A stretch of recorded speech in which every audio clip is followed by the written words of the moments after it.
Muy bien, bueno, el día de hoy vamos a continuar con, déjenme prender bien esto, ahí está. Vamos a continuar con el estudio del libro de Primera de Corintios y hoy vamos a enfocarnos al capítulo 6 de Primera de Corintios. Habíamos visto ya en el capítulo 5 cómo Pablo empezaba a abordar entre las temáticas una temática muy delicada que tenía que ver con el pecado sexual.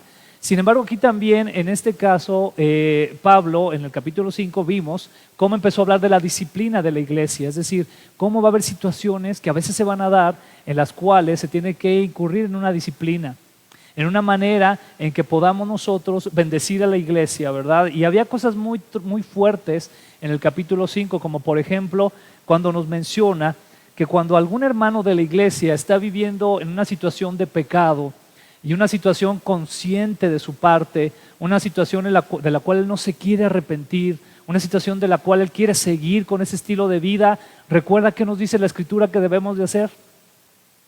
¿Qué nos decía? Que ni siquiera comer con ellos, ¿verdad? Está tremendo esto, porque yo sé que esto rompe mucho de repente con la idea, ¿no? De que bueno, es que somos una iglesia cristiana y debemos demostrar el amor de Dios y todo, pero hay patrones en los cuales el Señor nos advierte. ¿Por qué? Porque eso ayuda a que también la iglesia pueda permanecer firme, pueda permanecer fiel. Y eso es muy importante. Entonces aquí, en 1 Corintios capítulo 6, vamos a ver cómo Pablo da una continuidad a esta temática, específicamente relacionado a problemas entre hermanos en la iglesia, y después va a hablar un poquito más todavía acerca de lo que tiene que ver con el pecado sexual. ¿Cuántos problemas tenía esta iglesia de Corintios? A pesar de ser una iglesia que tenía muchos talentos, que tenía muchos dones, ¿cuántos problemas tenía, verdad? Pero recuerden aquí esto es algo que sigue sucediendo en nuestros días. La iglesia en general, una u otra, llega a tener muchos problemas, ¿verdad? Escuchamos a veces hermanos en la fe que nos dicen que están pasando por problemas en su iglesia, alguna situación así o asá, y esto sigue sucediendo. Es por eso que tenemos la Escritura y que nos habla de estas temáticas. Entonces aquí lo que quiero decir es esto, nadie nos tenemos como que asustar, ¿verdad? Así como de, ay, eso pasa en la iglesia, pues sí pasa, pero lo importante es detectar este tipo de situaciones y poder remediarlas por medio de la Escritura, por medio de la guía del Espíritu Santo. ¿Está de acuerdo? Eso es lo que nos dice la Escritura. Entonces, vamos a ver directamente los primeros versículos de 1 Corintios capítulo 6. Fíjense muy bien cómo dice aquí. Cuando alguno de ustedes tenga un problema serio con otro miembro de la iglesia, ¿con quién? Con alguien más de la iglesia, ¿verdad? Porque problemas podemos tener con muchas personas, ¿verdad? Pero aquí está hablando de ¿quién? Un miembro de la iglesia. ¿Usted cree que eso se da? Dice, no debe pedirle a un juez de este mundo que lo solucione. Más bien debe pedírselo a un juez de la iglesia. Wow, aquí sigue hablando todavía de jueces. Esto es muy interesante, ¿no? O sea, sigue hablando de que dentro de la iglesia, por medio de la sabiduría del Señor, podemos emitir juicios. Muy importante eso. Recuerde, al emitir un juicio no se trata de que nosotros nos pongamos como que somos los perfectos, ¿verdad? Y como somos los perfectos, entonces vamos a estar señalando a medio mundo. No, se trata de que emitimos un juicio por amor y por obediencia a la Escritura, porque queremos agradar al Señor. Entonces, si notamos algo que no está bien, si notamos algo que no está agradando al Señor por parte de alguno de nuestros hermanos en la fe, con el amor del Señor y la sabiduría de la Escritura, debemos de tener la confianza, si somos creyentes maduros, de llegar y emitir un juicio al respecto. ¿Ok? Entonces podemos ver lo siguiente, que en la iglesia va a haber problemas entre hermanos en la fe. No sé si algunos de ustedes alguna ocasión han tenido en su vida en Cristo algún problema con algún hermano en la fe. Probablemente sí. ¿Y sabe por qué probablemente sí? Porque somos seres humanos. Y los seres humanos somos muy problemáticos. Muy problemáticos. ¿Cuántos dicen amén? Esa es la realidad. Tenemos muchas dificultades, ¿verdad? A veces no nos podemos poner de acuerdo, a veces hombres y mujeres, ¿no? Por ejemplo. No, que los hombres son mejores, no, que las mujeres son mejores, y ahí hay una pelea que lleva siglos, ¿no? Dándose continuamente. Y luego me encuentro también que entre mujeres, luego también, ¿verdad? Por ahí había un dicho de una obra de teatro que decía que entre mujeres, ¿cómo decía? Siempre como que nos diremos cosas, pero nunca nos haremos daño, alguna cosa. Ah, sí, gracias Toño, sí viste la obra de teatro, ¿verdad? Algo así, el comercial nada más, decía, entre mujeres podemos hacernos pedazos, pero nunca nos haremos daño, ¿verdad? Imagina ese tipo de cosas, ¿no? Y así entre todos los seres humanos hay problemáticas. Entonces la iglesia realmente no está exenta de esto, sino que sucede este tipo de cosas. Entonces podemos ver que este tipo de problemáticas son reales en la iglesia. Tan reales que encontramos, por ejemplo, en Gálatas capítulo 2, versículos del 11 al 14, una disputa en Antioquía entre Pablo y Pedro. Usted lo puede leer ahí en Gálatas. Y estamos hablando de dos hombres maduros y fuertes en la fe. ¿Se da cuenta de eso? Dos apóstoles, Pedro y Pablo, ¿no? Sí, imagínense qué tremendo debe haber sido escuchar a Pedro o a Pablo, ¿no? Hablando de la escritura, ¿verdad? Debió de haber sido algo impresionante. Pero entonces resulta que de repente Pedro está en una comida y está comiendo con varios gentiles. Se lo voy a así como brevemente mencionar. Y entonces está comiendo con varios gentiles, pero de repente Pedro se da cuenta que van llegando unos judíos. ¿Y qué cree que hizo Pedro? Dijo, bueno, mejor me hago para acá para que no me vean los judíos, que estoy comiendo con los gentiles y no se vayan a enojar conmigo. Entonces Pablo se da cuenta de eso. Y Pablo dice, oye, pues ¿qué te pasa, Pedro? Pues entonces ¿eres hipócrita o qué? ¿Verdad? Pues también el evangelio es para los judíos. Y entonces ahí se genera un pleito. Entonces estos pleitos se dan. Sí, a veces usted se va a sentar con algún hermano y usted va a decir, no, es que yo creo que va a haber rapto. Y el otro hermano le va a decir, no, es que ya estamos en el milenio. Y puede ser que se separen y se pelearon bien feo y ya nunca más se hablen. U otro, no, es que la salvación se pierde. Y el otro, no, es que no se pierde. No, entonces ya no me hables, que el Señor te ayude y te reprenda. Y así te vas, ¿no? ¿Pasa, a poco no? Ese tipo de situaciones problemáticas que se dan, ¿verdad? A veces en las iglesias, ¿verdad? Estamos ahorita tomando temáticas de la alabanza y a veces decimos, no, es que este tipo de música sí, este tipo de música no. Y pasan ese tipo de situaciones. Yo recuerdo cuando empecé a servir al Señor, una de las áreas donde empecé a servir fue en la música y específicamente en la batería, ¿verdad? Por aquí está uno de mis primeros maestros de batería por acá. Y me acuerdo que en una de las iglesias donde empecé a tocar, era una iglesia muy tradicional, pues había veces que hermanos, pues ya después de que habíamos tocado, se paraban y decían, ay, a ver si el hermano de la batería nos deja a la siguiente adorar mejor al Señor, sin tanto ruido, algo así, enfrente del culto, ¿no? Así en pleno culto, la situación. Entonces va a haber problemáticas, ¿sí? Va a haber situaciones que nos van a llegar aún como hermanos en Cristo, ¿verdad? Porque a veces, fíjese muy bien, podemos caer en un problema de encasillar a la iglesia como pensando, no, es que en la iglesia todo va a ser amor y todo va a ser cordialidad y todo, pues no. A veces no va a ser así, pero lo importante es detectar la situación y hacer algo conforme a la Escritura. Eso es lo importante. Otra situación se presenta también en el libro de Hechos, el capítulo 15, 36 al 41, cuando hay un desacuerdo, otra vez Pablo, bueno, yo no sé si Pablo era peleonerón, ya no sé, ¿verdad? Pero otra vez Pablo tiene un problema ahí con Bernabé por un joven que se llamaba Juan Marcos. Porque Bernabé, que era otro gran hombre de Dios, le decía a Pablo, ¿sabes qué? Juan Marcos ya puede aventarse, o sea, él ya puede ayudarnos más a fondo. Y Pablo decía, no, todavía está verdezón. No, mira, sí puede. Y Pablo, no vayas a juntarlo, no lo juntes. Y se pelearon por eso. Y cada quien tomó su lugar. Dijo, ¿sabes qué? Entonces, ¿sabes qué, Pablo? Tú vete por tu lado, yo voy por el mío, yo tomo a Juan Pablo y me lo llevo para que me ayude. A Juan Marcos, perdón, para que me ayude. Y así estaban, ¿no? Entonces surge ese pleito. Ya después se reconciliaron, más adelante se reconcilian y vuelven a trabajar en el Señor. Pero se da cuenta cómo hay este tipo de situaciones, ¿no? En la iglesia se puede seguir dando. Que tú puedes decir, no, pasa a veces, ¿verdad? No, es que tal hermano todavía no está listo, ¿verdad? O no, es que sí está o no está, y estás ahí en el pleito y vienen más problemas. Pasan este tipo de cosas. Los desacuerdos entonces, o los problemas, pleitos, son comunes en la iglesia. Son comunes, llegan a suceder, ¿verdad? Desde aspectos muy básicos, como desde el color de la pintura de la iglesia, como desde el tipo de silla, como alguna otra situación, ¿verdad? O que si el hermano hoy no me saludó bien, etcétera, hay problemas en la iglesia. Eso debe quedar muy claro. Pero fíjese bien lo que nos dice aquí enseguida, versículo 2 de 1 Corintios 6. Dice así: porque en el juicio final el pueblo de Dios será el que juzgue al mundo. Interesante, ¿no? Y si ustedes van a juzgar al mundo, también pueden juzgar los problemas menos importantes.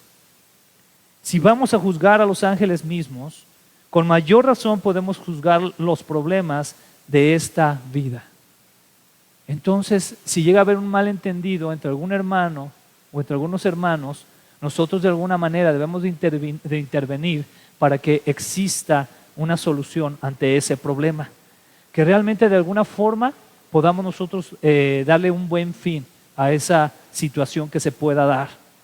Porque entonces podemos ser como jueces. Aquí es impactante cómo nos llega a decir incluso hasta de los ángeles. Dice también pueden juzgar los problemas menos importantes. Si vamos a juzgar a los ángeles mismos.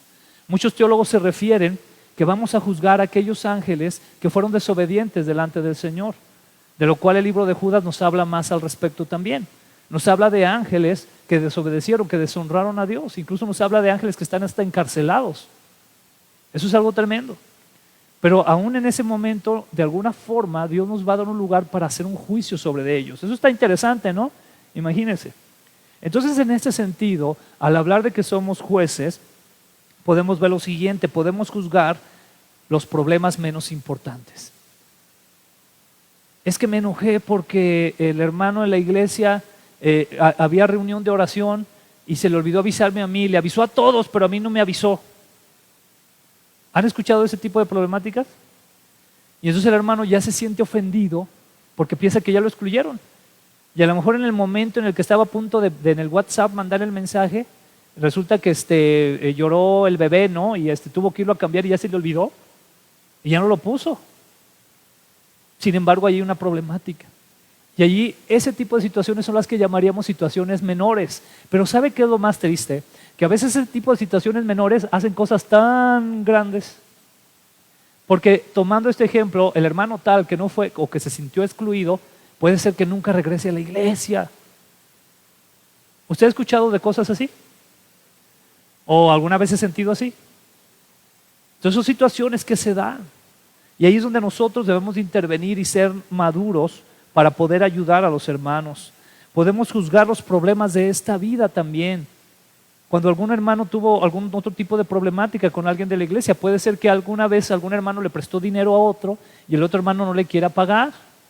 Pues entonces ahí debemos de intervenir primero nosotros antes que los jueces de la tierra, pues por decirlo de alguna manera, o las personas no creyentes. De alguna forma deberíamos de intervenir. En teoría entonces deberíamos de hacer esto, en teoría, pero no lo hacemos. A veces recurrimos a otras cosas, recurrimos a otro tipo de fuentes. ¿Qué tenemos que hacer entonces? Bueno, aquí primero preguntarnos si tenemos la sabiduría para hacerlo, porque eso es muy importante también. Nosotros podemos ver que hay alguna problemática que se está dando en la iglesia entre algunos hermanos y podemos pensar que tenemos la solución, pero muy importante, hermano, es siempre pedir la sabiduría al Señor. Siempre decirle: Señor, estoy viendo que está una situación ahí, hay una rencilla entre mis hermanos. ¿Qué puedo hacer? ¿Cómo puedo intervenir? ¿Cómo puedo ayudarles? Y entonces hacerlo. Y en base de esto tomamos lo que dice la Escritura. Santiago capítulo 1, 5 al 6. Ya sabemos que si alguien se siente falto de sabiduría, si alguno de nosotros nos sentimos faltos de sabiduría, ¿qué tenemos que hacer? Pedirle a Dios. Y dice que Él con gusto nos va a dar sabiduría. Pero qué importante es ir al Señor para obtener esa sabiduría. También podemos ver que es importante someternos a la Escritura para poder emitir buenos juicios. Sabemos lo que dice el Salmo 119, 105, que dice que lámpara es que a mis pies tu palabra y es lumbrera que a mi camino. Entonces, si hay una circunstancia, un problema, una rencilla que se da y no sabemos cómo resolverla, pues vamos a la Escritura. Y en la Escritura vamos a encontrar, conforme la sabiduría de Dios, la luz para poder encontrar el camino y resolver esa situación. Qué importantes son esas cosas. Pedir la sabiduría del Señor e ir a la Escritura, obviamente, para encontrar ese auxilio que nosotros requerimos. ¿Qué era lo que sucedía en Corintios? Fíjense muy bien, versículo 4. Dice, ¿por qué tratan de resolver esos problemas con jueces que no pertenecen a la iglesia? Les digo esto para que les dé vergüenza. Entre ustedes hay gente sabia que puede juzgar y solucionar los problemas. Versículo 6. Pero ustedes no solo pelean el uno contra el otro, sino que hasta buscan jueces que no creen en Jesús para solucionar sus pleitos. ¿Cuántos de nosotros en alguna ocasión hemos pedido consejos de personas que no conocen del Señor, que no conocen de la Escritura, y pensamos que nos van a dar una mejor directriz, una mejor solución? Eso es un grave error. Eso es un grave error porque estamos haciendo de menos toda la sabiduría, todo el poder que tiene la Escritura para podernos mostrar cómo solucionar problemáticas en la vida o cómo solucionar problemáticas entre los hermanos. Sin embargo, aquí sucede algo muy interesante que yo le quiero mostrar también. Aquí Pablo, en el versículo, sobre todo aquí el 4, que dice, entre ustedes hay gente sabia que puede juzgar y solucionar los problemas. Algunos teólogos mencionan que aquí también está siendo Pablo un poco irónico. ¿Sabe por qué? Yo creo que usted debe de recordar que una de las actitudes que tenía la iglesia de los Corintios era que creían que se sabían todo, ¿verdad? Que ellos tenían el control de todo. Entonces por eso decían, Pablo, pues Pablo ya qué nos dice, ¿verdad? O sea, si nosotros tenemos a otros conferencistas más buenos, otros maestros mejores, ya que tanto nos dice Pablo. Entonces Pablo bajita la mano, aquí también les está diciendo, pues entre ustedes hay un montón de sabios. Porque eso también luego sucede en la iglesia, que todos nos creemos que somos bien sabios, ¿verdad que sí? Y a veces todos llegamos a pensar, es que debió de haber hecho esto, ¿por qué no lo hizo? Pero fíjese muy bien, la actitud de decir, debió de haber hecho esto, es una actitud donde tú te estás poniendo como el que tú sí sabes resolver las situaciones, como el que tú eres el inteligente, como el que tú eres el que sabes, el que conoces, y estás minimizando a tu hermano. O sea, realmente no hay un interés en que tu hermano salga adelante, porque entonces ese sería otro el cantar.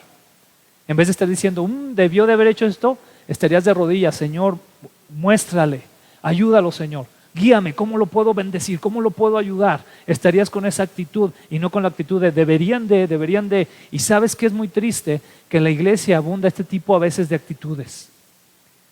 Los de la alabanza deberían de por lo menos secuenciar la batería. Pues no hay batería. Pues deberían de secuenciarla. Y tomamos actitudes así, ¿estás de acuerdo? En vez de decir, Señor, ¿qué hacemos? ¿Cómo podemos bendecir? ¿Cómo podemos sacar adelante una situación u otra? Actuamos así. No, pues es que la iglesia debería de estar más iluminada, ¿verdad? Pero, por ejemplo, a veces no decimos, a ver, hermano, ¿quieres que te pague un eléctrico para que te ponga más luces? Alguna cosa así. ¿Sí me explico, hermanos? Entonces tomamos actitudes así que acusan, pero no actúan de alguna otra forma.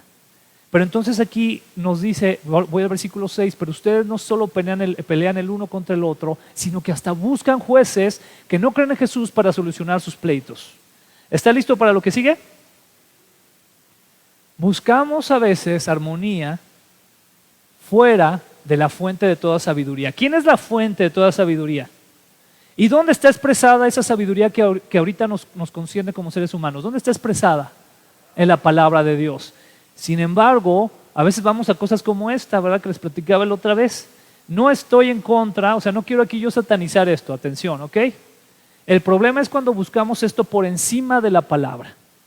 Por ejemplo, ahorita está muy de moda este término que es el mindfulness, que tiene que ver precisamente con el poder adquirir situaciones como tener una buena meditación en la vida, como el ejercicios de respiración, el calmar el estrés. El mindfulness surge a través o a partir de que en las oficinas de gobierno o en otros lugares había demasiado estrés. Entonces la gente ya presentaba trastornos que antes eran muy comunes nada más para los niños, ¿no? Por ejemplo, como el de déficit de atención.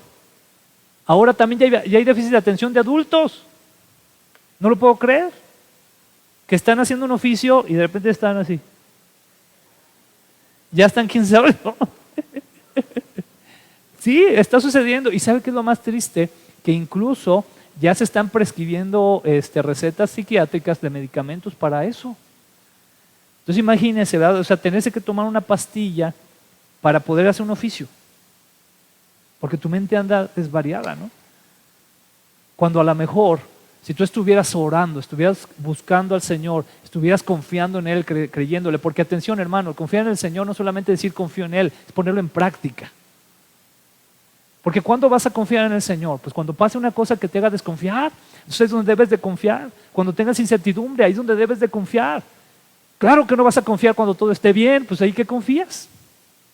Sino cuando una situación está mal. Entonces empiezas a confiar en el Señor y empiezas, ¿sabes a qué? A descansar en Él. ¿Cuántos sabemos lo importante que es descansar en Dios? Qué importante es descansar en el Señor. Saber que Él tiene el control de todas las cosas. Pablo lo dijo de una manera muy fuerte, pero muy directa, cuando él dijo, y si vivimos, para Él vivimos. ¿Cuántos nos gusta la vida? Amén, ¿verdad? Es una bendición. Pero dijo también, y si morimos, para Él morimos. Sea que vivamos o sea que muramos, la buena noticia es esta, somos del Señor. Somos de Él. Y ahí podemos descansar. Pero a veces la gente confía tanto en esto que, por ejemplo, también buscan mucho el coaching. A mí me impacta esto del coaching, ¿verdad? Porque ya hay muchos pastores que también ya son coach de vida, ¿verdad? Yo le voy ¿cómo se llama? Confesar algo. Hubo un tiempo que a mí me llamó mucho la atención y estuve a punto de entrar a un curso de coaching que duraba como 2 años, pero Dios me libró. ¿Verdad? Creo que no tuve el dinero o alguna cosa así. Pero tampoco quiero decir que esté mal, ¿eh? Pero el punto aquí es este, fíjese, ahorita actualmente los mejores maestros de coaching cobran 3,000 euros por cada conferencia de 45-50 minutos. Le estoy hablando ya de los tops. Pues estamos hablando de ¿cuánto dinero? 73,000 pesos. Se le pagan 73,000 pesos a una persona que venga y que te diga, tú puedes, lo vas a lograr, tienes todo, eres lo máximo, denme mi lana.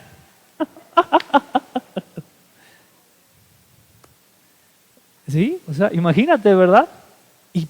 Y pagas por eso, porque tú vas a un evento de estos y son caros. Aún en eventos cristianos, hay eventos de liderazgo que también son buenos, no digo que no, pero el problema es cuando los ponemos encima de nuestra confianza del Señor, encima de lo que la Escritura nos dice. Pero hay eventos, hay uno muy famoso que se da año tras año en Miami, muy interesante. De hecho, tuvimos uno de esos aquí, no sé si ustedes recuerdan, ¿sí? Bueno, si usted va a Miami, ese le va a costar $5,000. Y si va a salir con su certificado.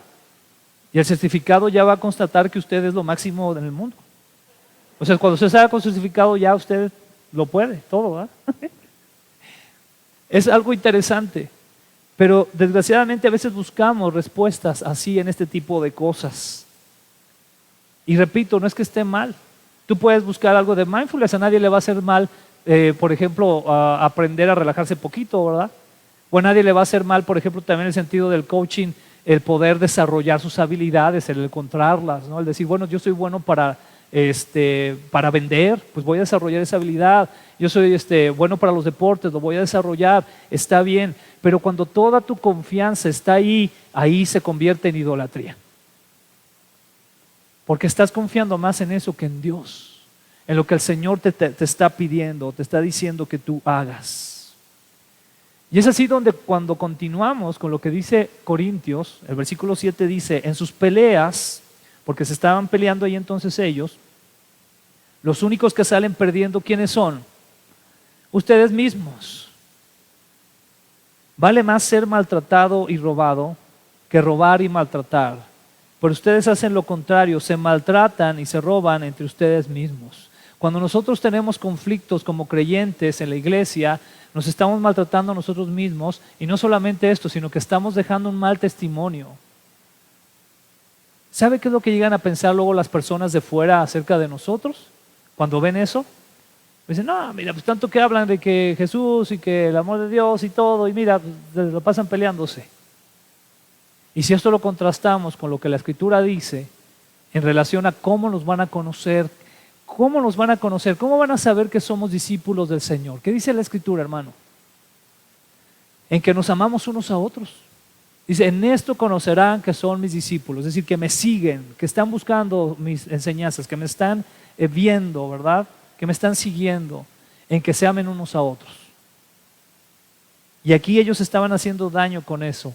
La situación que se presentó ahí con los corintios fue que había un problema muy específico entre dos personas y ellos fueron y se lo presentaron a un juez, que en ese tiempo ahí con los corintios eran muy famosos unos jueces que estaban en las calles y llegabas y presentabas tu situación, que eran como tipo filósofos, y entonces ellos daban una solución.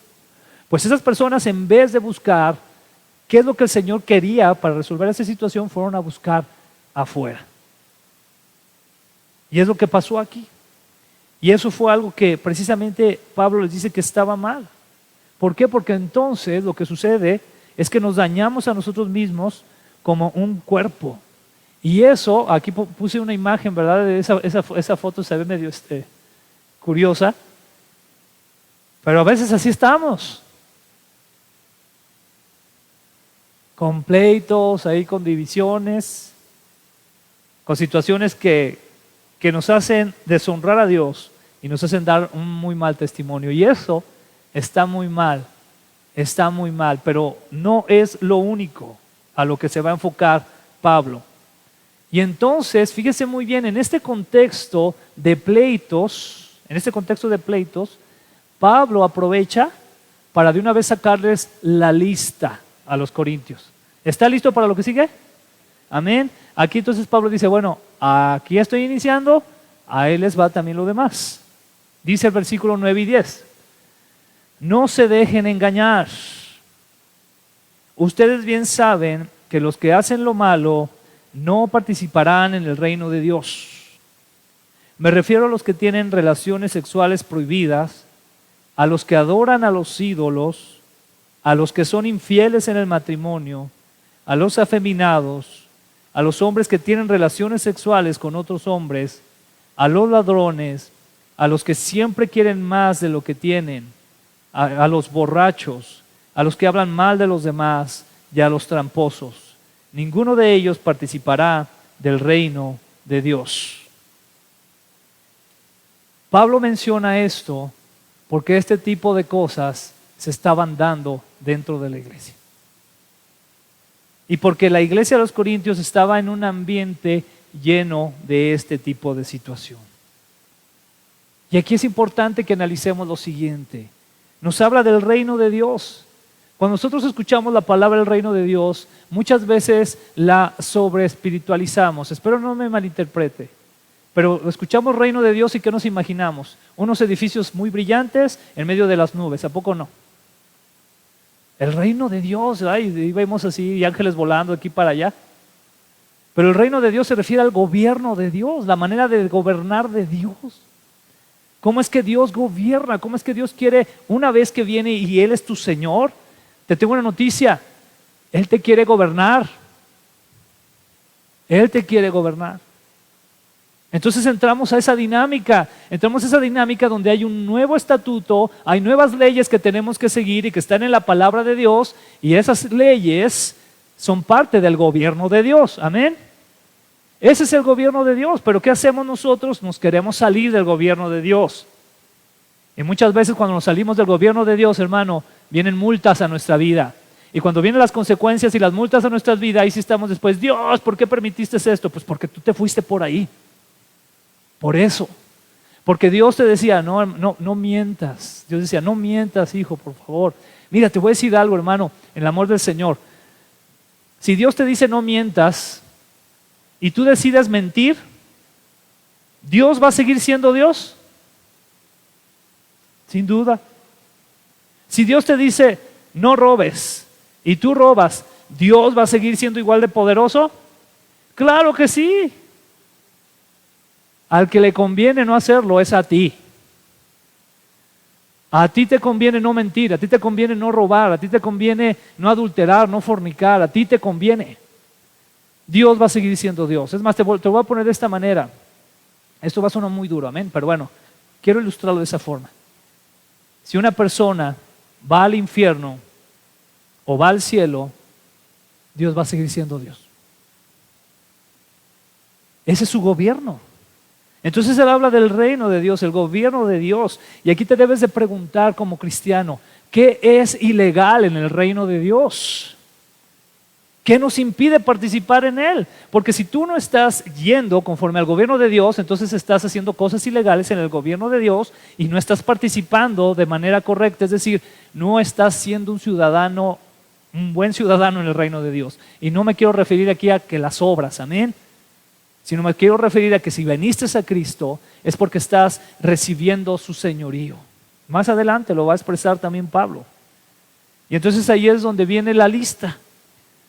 Relaciones sexuales prohibidas. Obviamente para Dios eso es un pecado muy feo, muy fuerte. Ya lo vimos la semana pasada.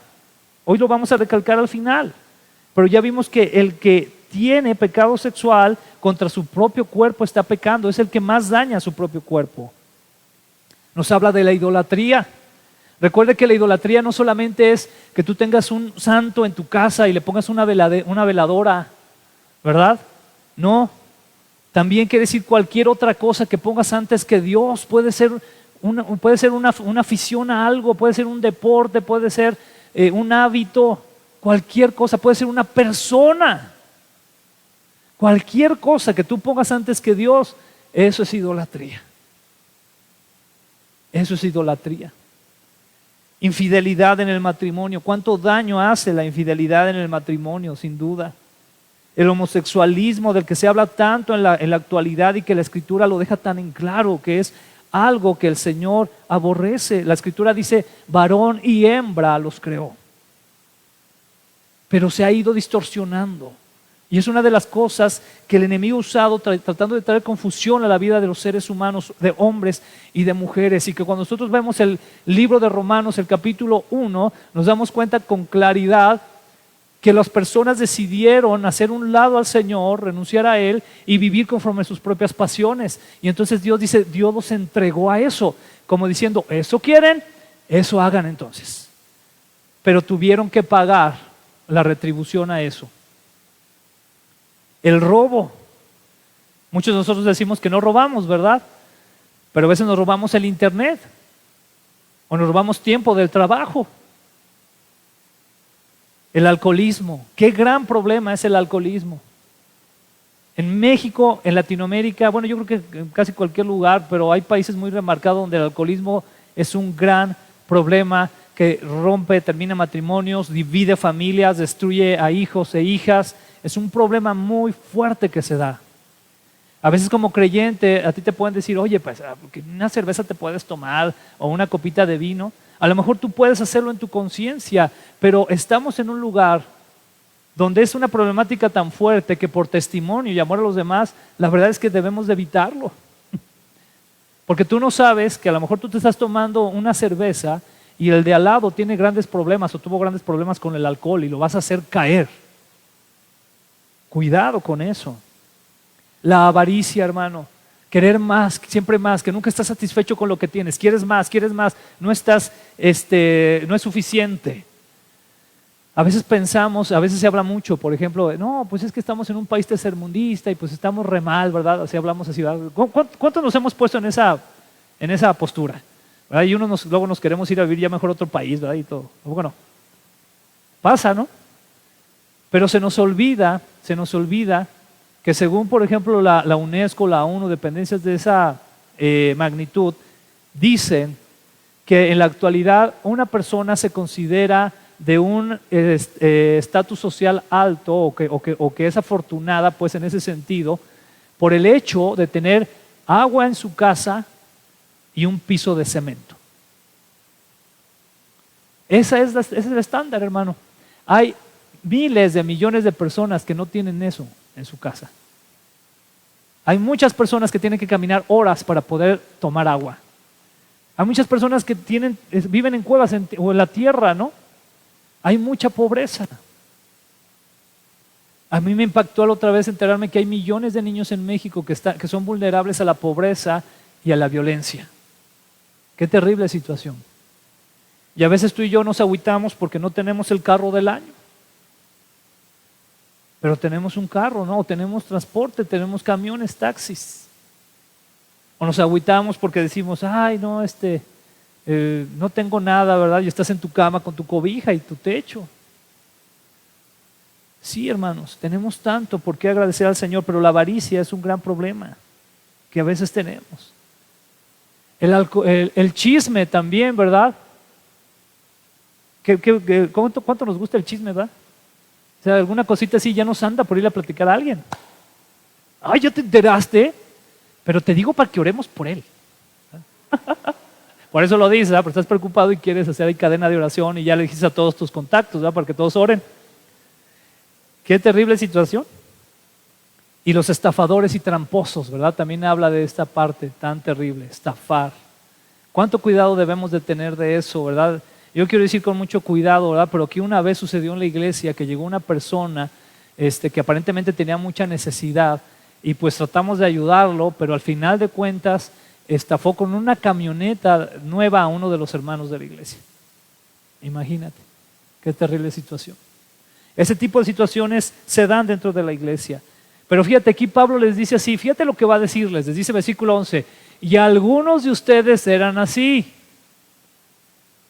Algunos de ustedes implica que algunos ya no son, pero implica que otros siguen.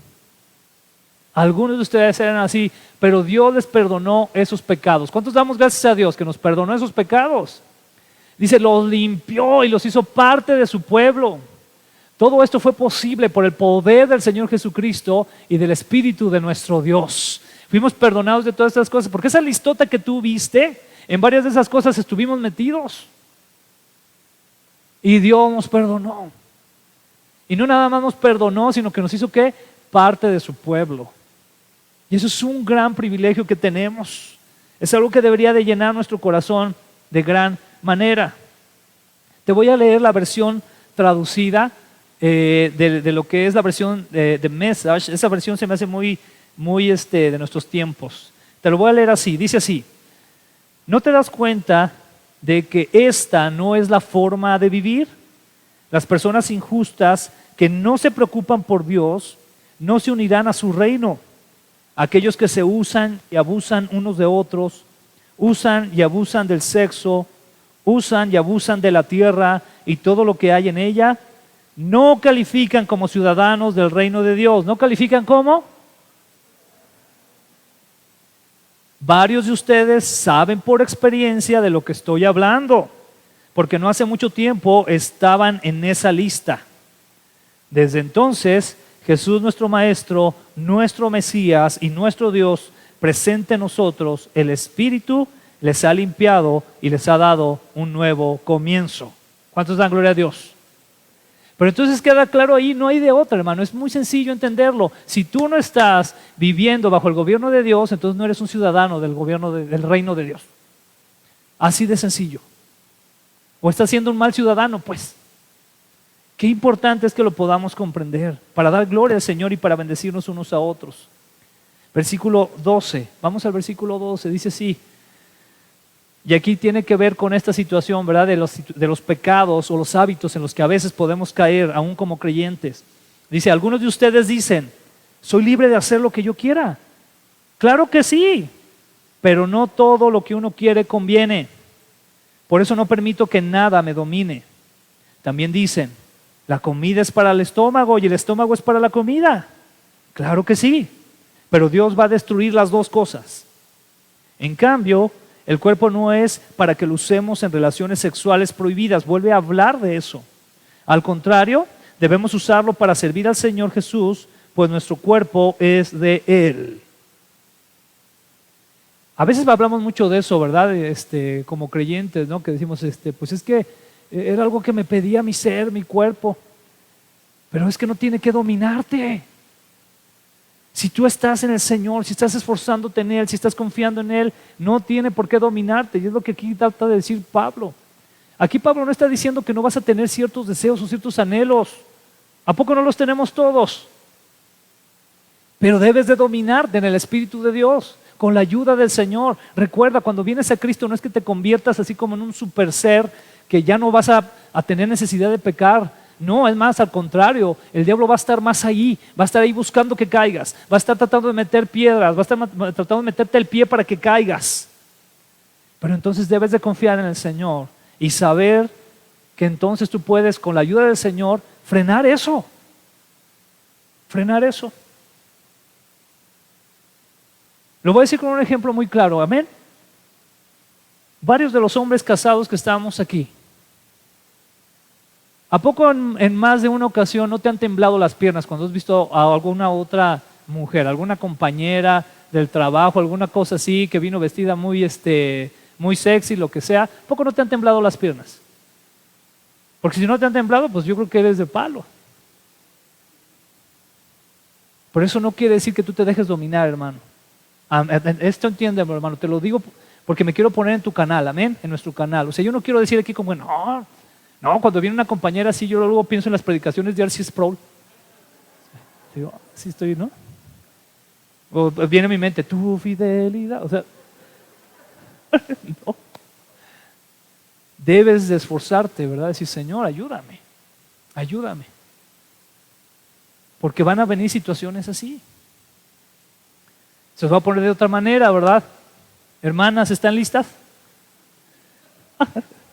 Con mucho amor. Hermanas, ustedes ya tienen como 10 pares de zapatos en la casa,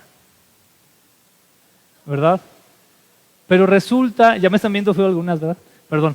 Pero resulta que llegases a un lugar y te enamoraste de otro par que había.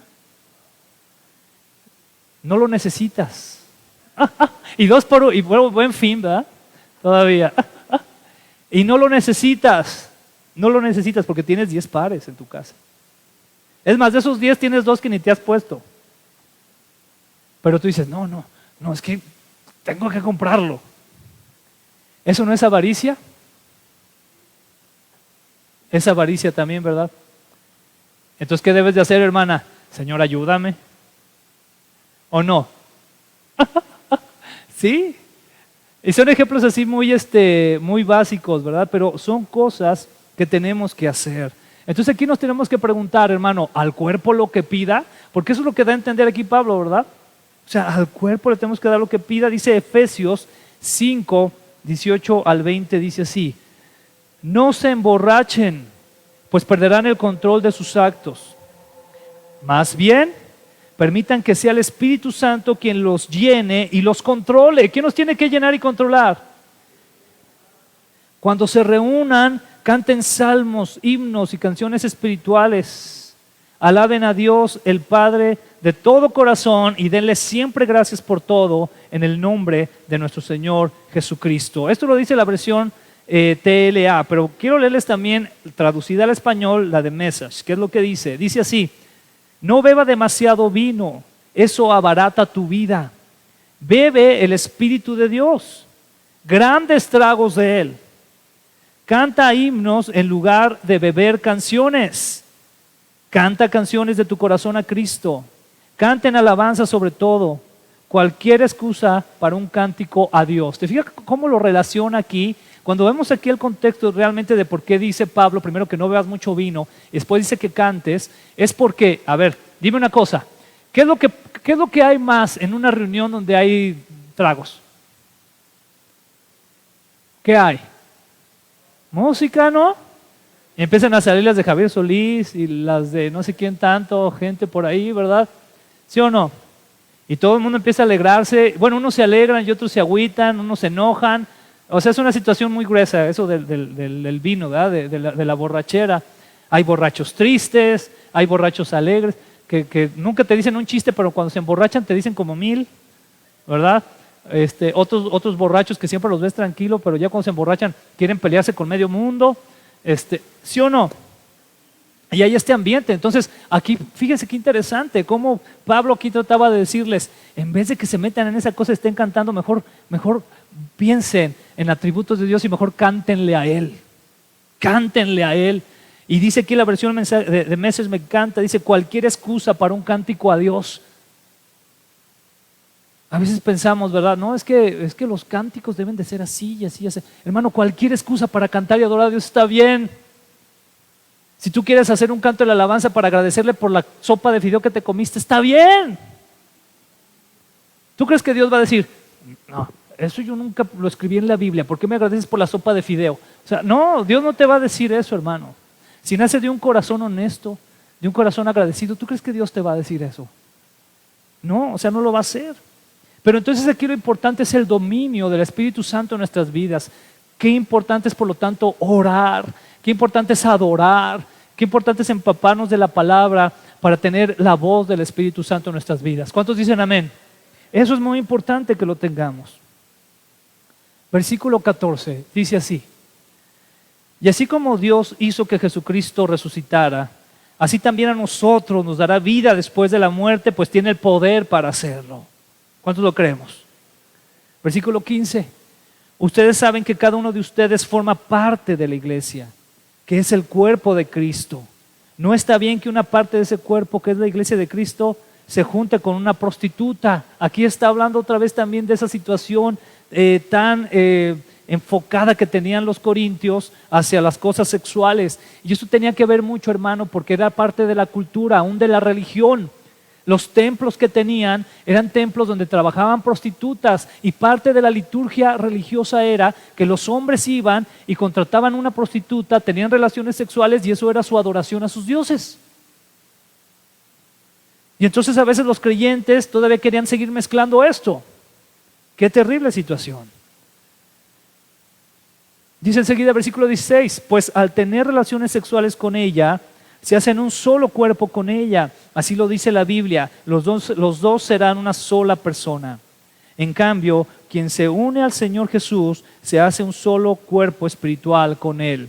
Enfatizando en el versículo 16, de aquí es la importancia de guardar el sexo para el matrimonio solamente. Porque cuando se tiene relaciones sexuales con otra persona fuera del matrimonio, se genera una unión. Eso es algo que nos debe de quedar muy claro, hermanos. Se genera una unión, y ese tipo de uniones es bien difícil de separarlas. Cuando las cosas ya no funcionaron bien, cuando las cosas no están yendo como pensabas que tenían que ir, es difícil separar eso, pero no lo entendemos. Hay un versículo de la Escritura que dice que se viva una vida íntima en el matrimonio sin mancilla. ¿Sabes a qué se refiere esto? A tener, por la bendición de Dios, por el Espíritu Santo controlando tu vida, a poder tener un testimonio donde no te lleves a tu alcoba matrimonial recuerdos de tus otras relaciones sexuales con otras personas. Porque qué triste y qué terrible es eso, ¿no? Que una pareja que esté en intimidad esté recordando cómo le fue con otra persona. Porque todavía hay un lazo. Y esa es una de las áreas que más requieren de renovación por parte del Señor cuando se cae en ese tipo de situaciones.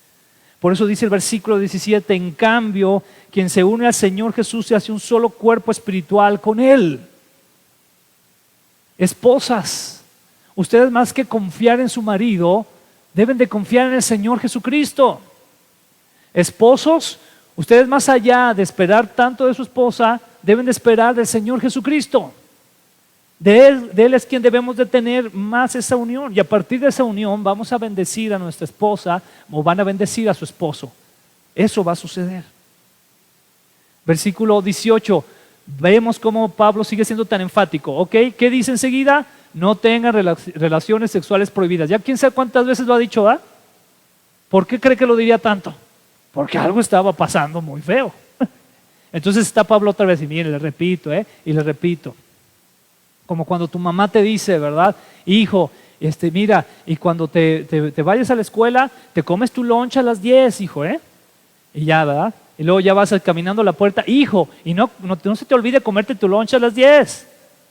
¿Verdad? Y ya vas caminando y vas así para agarrar el camión, y tu mamá, hijo, no se te olvide comer tu lunch a las 10. Pues así está, porque sabe que a lo mejor no te lo comes a las 10.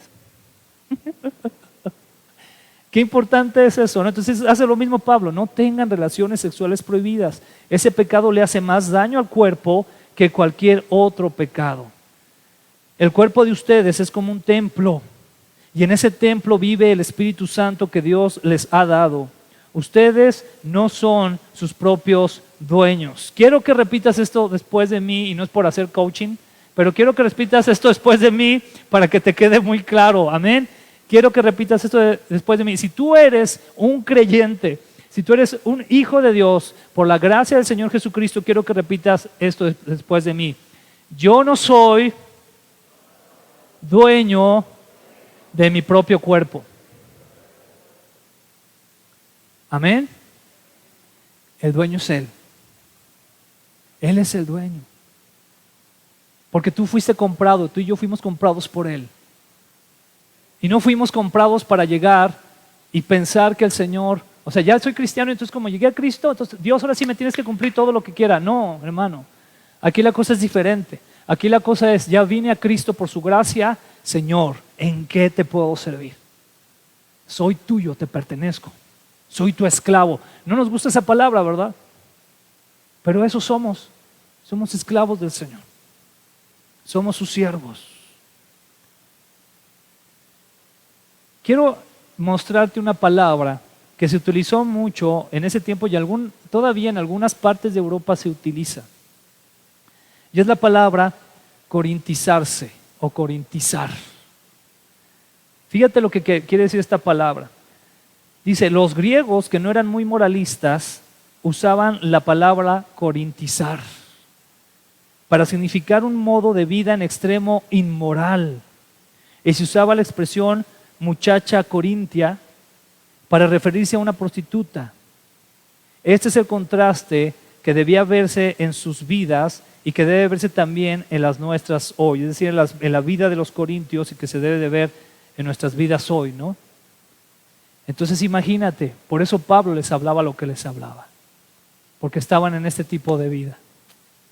Y aquí lo triste es que en el cuerpo de Cristo se siguen viviendo estas cosas. Tenemos mucho que hacer para buscar al Señor, para agradarle, para realmente servir a los demás, para estar en ese amor de Dios. Y aquí voy a lo que les estaba también enfatizando, versículo 20. Ya casi estamos terminando. Dice así, versículo 20.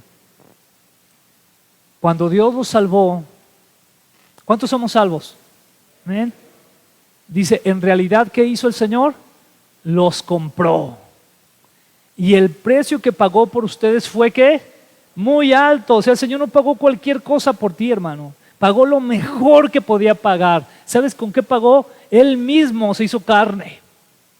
No hay nada más valioso en el universo. No hay ningún ser en el universo que sea más poderoso, que sea más valioso que el Señor Dios, creador de todas las cosas. Y ese Señor Dios dijo, yo mismo voy a bajar, voy a hacerme hombre y voy a pagar por ellos. Yo voy a hacer el precio. Es un precio muy alto. Y entonces dice, por eso deben dedicar, ¿qué, hermano? Su cuerpo a honrar y agradar a Dios. Que el Señor nos ayude. Pero debemos, hermanos, tener un espíritu y una mentalidad de esforzarnos en eso. ¿Qué hizo entonces el Señor por nosotros? El Señor nos salvó del pecado, nos salvó de la muerte eterna, nos salvó de Satanás.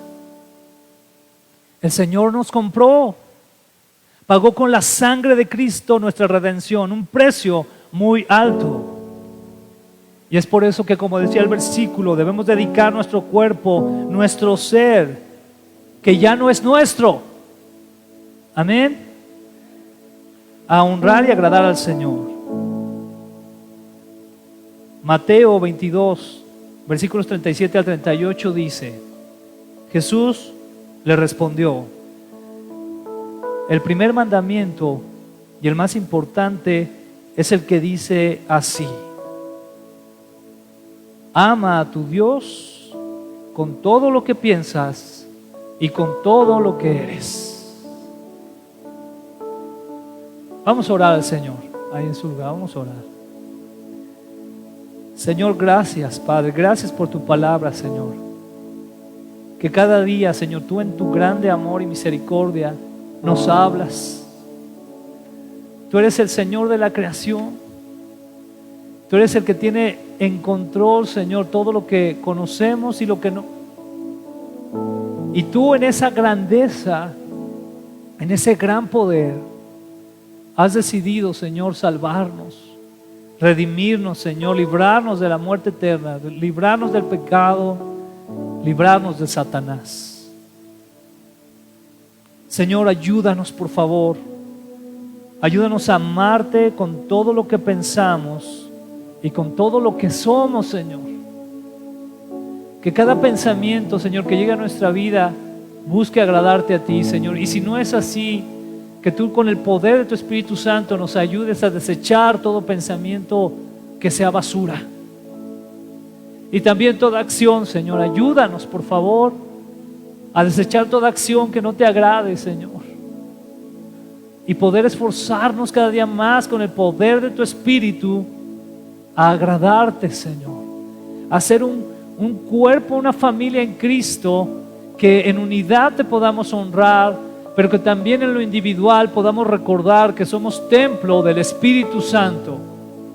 Que tú ya no habitas más en templos hechos de piedra, de ladrillo, sino que ahora habitas en templos hechos de carne que has comprado.